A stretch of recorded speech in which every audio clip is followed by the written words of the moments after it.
We're at the IAS meeting with Chahroudi from Emory University. We appreciate her being here with us today to speak on macaque models and the work you're doing with them, and give us a little more background on the work you're doing. Okay, sure. So at the IAS Cure Symposium, I presented our work on a novel model of SIV, or simian immunodeficiency virus infection in infant rhesus macaques. And this is That's the difference. That's the difference. So, you know, there a number of years people have used adult rhesus macaques to study SIV pathogenesis vaccines, and now more recently cure. But to date there hasn't been a model of suppressive antiretroviral therapy in infants. And so that's what, I'm a pediatric infectious disease provider, and very interested in mother-to-child transmission of HIV as well as pediatric cure strategies. So we thought that it sort of was incumbent upon us to develop this model to show that we can use the similar drugs that we would use in an adult monkey to suppress viremia, and then to further characterize reservoirs. And the best thing about the monkey model is that we can characterize anatomic reservoirs that we cannot access in patients readily.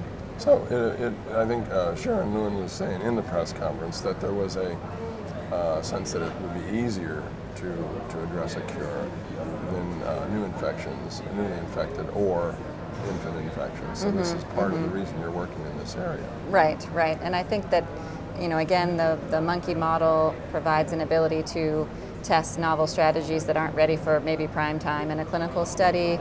And we can test kind of, this was another question asked at the press conference about kind of combinations of therapies.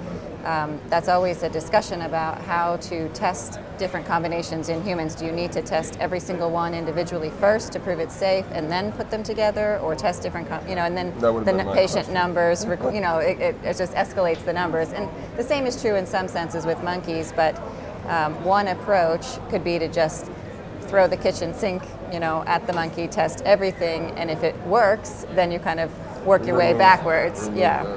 Different products. So it really seems exciting that we're at this point, and I guess I'm more concerned that we meaning everyone is on the same page and understanding that there's so much that goes into the research that if you don't investigate it in isolation, at least first, then you won't know how to characterize the differences down the line. That's true. I think that you know, there's kind of different approaches, either sort of testing everything at once and working backwards, or testing things kind of, you know, in a stepwise but fashion. We do know that it will likely take multi-drug, multi-condom, multi-vaccine. I think so. You know, We're even not with sure what it'll be. Right. It'll be multi. Even with all of the excitement about the broadly neutralizing antibodies that are showing great promise, you know, more recent studies are coming out showing if you give just one, there's quickly resistance develops, very similar to what happens with single antiretroviral drugs. And there may be a different host response. This is the other thing. There may be, there's a population, unique population, genetically or whatever. Right. Now there's genomics and so forth that are coming into the scene. And, we're not sure. I think that's the reason, I guess, if I can address this with you, because I think it's important, you being a scientist, to understand the importance of a meeting like this, so you can talk with other people and you get us, oh, that's interesting. Maybe I can do this in this way rather than the way. The other thing is that we work, IFORA works, trying to draw enthusiasm for younger investigators. We do so by announcing the young investigators and introducing them.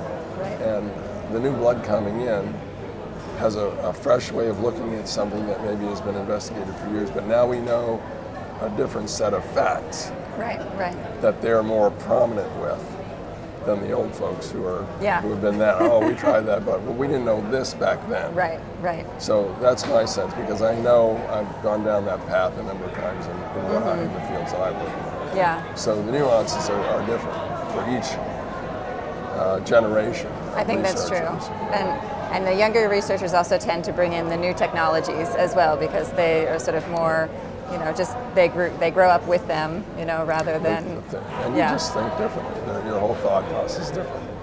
Well, I know that we are here in the convention center, in the media center, and we have activists that speak to address the issues that we're talking about right now. And we'll have to try to talk over them. Here they come. But it's always important to have that. Sure. I want to thank you for Okay, being here. thank you very much.